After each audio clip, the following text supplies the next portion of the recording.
Salam, hörmətli izləyicilər. Vətəndaşlar mənə sual verir ki, bəs digər şəxs mənə pul borcluydu, amma indi onu həbs edib və yaxud digər şəxs bir sual verir ki, mənə borclu olduğuna görə həbs edib və yaxud mənə ziyan vurduğuna görə mən onun borcu ala bilərmi və yaxud dəymiş ziyanı ala bilərmi? Mən hüquqşünas Zaur Seyidzadə bu barədə məlumat verəcəm. Əgər kimə maraqlısa, video sonuna qədər izləsin, hörmətli izləyicilər. Amma əvvəlcə bir məlumatın nəzərdə çatdırmaq istəyirəm. Sizdən xahiş edirəm, videonu bəyənin, qoy daha çox şəxsin xəbər olsun.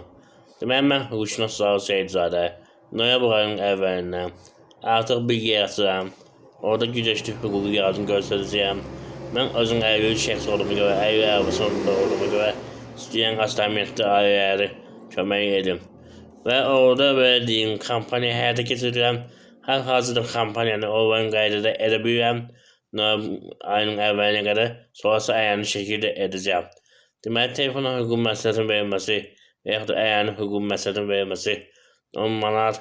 Eyni zamanda ərizələri yazıram, e-mail, WhatsApp ünvanına göndərirəm. O da 30 manat, normalda 50 manatdır. Hörmətli izləyicilər, nəzərə alın.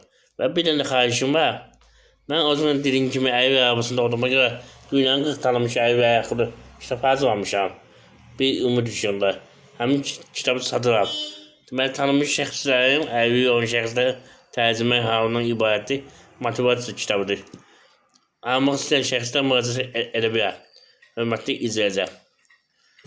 Kitabın qiyməti 20 manatdır. Və yəni keçən mövzuya. Bəli, sizə əgər ziyan dəyibsə, yəni cinayət işindən əyabi olaraq vətəndaş harada qeydiyyatdadırsa, tutaq ki, ki, cinayət işi olduğuna görə ya həbsxanada olacaq, ya təzyiqxanada olacaq. Həmin ərazi üzrə məhkəməyə müraciət etməlisiniz və sizin mülki qaydada zərər çəkmiş kimi və yaxud belə deyəm, bozu kimi tanımalıdır məhkəmə.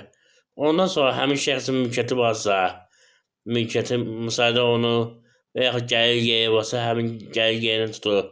Yoxsa həbsxanada çıxdıqdan sonra nə zaman işlədirsə, onda da rəsmi gəlir yeri oldudur, harada tutulacaq. Əgər evi, maşini varsa, ora müsadə onu satışa çıxardır, sizin borcu ödənir. Hörmətli izləyicilər, nəzərə alın. Əsas məsələdən biri budur. Yəni ki, əmlak olduğu halda əmlaka yönəldir. Sonunda bir daha xahiş edirəm. Videonu bəyənin, YouTube kanalına abunə olun, daha çox şəxsin xəbər olsun. Bir də kimin nə sualı varsa, WhatsApp səsini göndərsin. Hörmətli izləyicilər, diqqətinizə görə sağ olun. Sağ ol.